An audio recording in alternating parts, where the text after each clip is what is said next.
All right, today we're cracking open a true classic, James Allen's As a Man Thinketh. It's a small book, but it's built on one, honestly, game-changing idea, that you are quite literally the architect of your own life. So let's dive in and see how. And James Allen, he really doesn't waste any time. He hits you with this right at the beginning. He's making it crystal clear from the get-go. Your mind is the master power, and the one tool you have to shape your entire reality is thought itself. So what does that big, poetic verse really mean? Well, it boils down to this, something so simple but so incredibly profound. And get this, he's not speaking in metaphors. He means it literally. Your entire life, the good, the bad, all of it, is a physical printout of the thoughts you hold in your mind. Well, that kind of forces us to ask a tough question, doesn't it?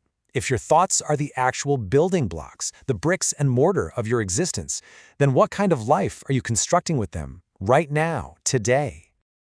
Okay, so this master power he talks about, let's really dig into that. How does this whole influence of thought thing actually work in the real world? This is it. This is the core idea of the entire book, and it's a huge dose of personal responsibility. Allen is basically saying, nope, you're not just a victim of circumstance. We are the creators of ourselves, and the tools for that creation? They're the thoughts we choose to listen to, the ones we choose to encourage and grow. So where does this whole process start? According to Allen, the very first thing our thoughts build is our character, the actual foundation of who we are as a person. And Allen is, well, he's pretty absolute about this. He argues there are zero accidents when it comes to your character. It's not really about your genetics or where you grew up. It's the direct, almost mathematical result of your thinking. You think noble thoughts, you build a noble character. You let your mind dwell on what he calls groveling thoughts, well, you get the picture. He gives us this amazing analogy to help us see it clearly. It all starts with a single thought, right? That's the seed you plant in the hidden garden of your mind. If you nurture it, it blossoms into an action. And those actions, over and over, eventually bear the fruit of your life's circumstances. And that fruit can be sweet, or it can be pretty bitter.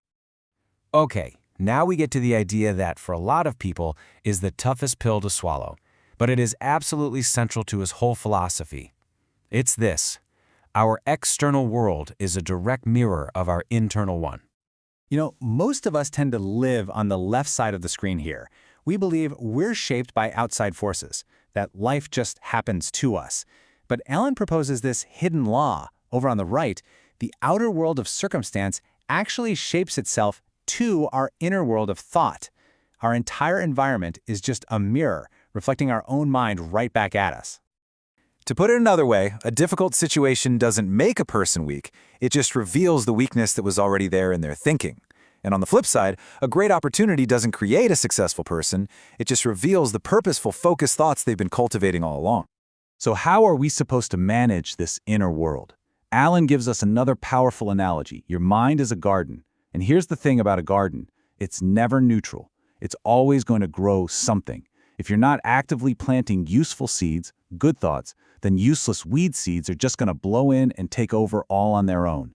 The only real choice you have is to become the master gardener of your soul. Okay, so thought shapes our character. It shapes our circumstances.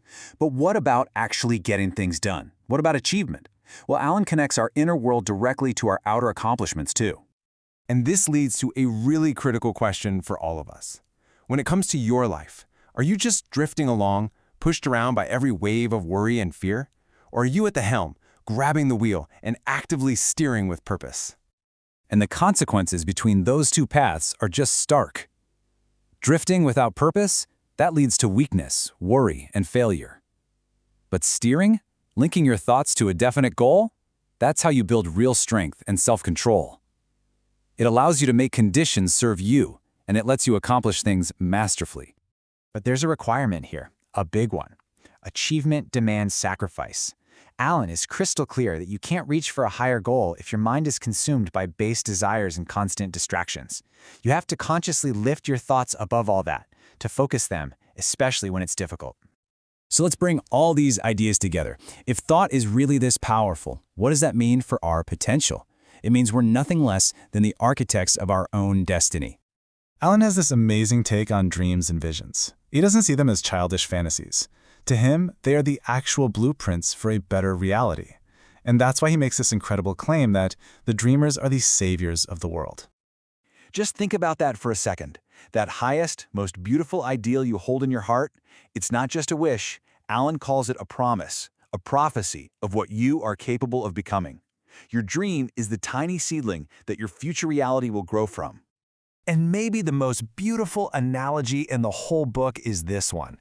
He says your world is a kaleidoscope. The patterns you see, your circumstances, your results, your relationships, they're not random. They're the perfectly adjusted, ever-changing pictures created by your own thoughts. So, if your world is simply a reflection of your mind, the final question is really the only one that matters.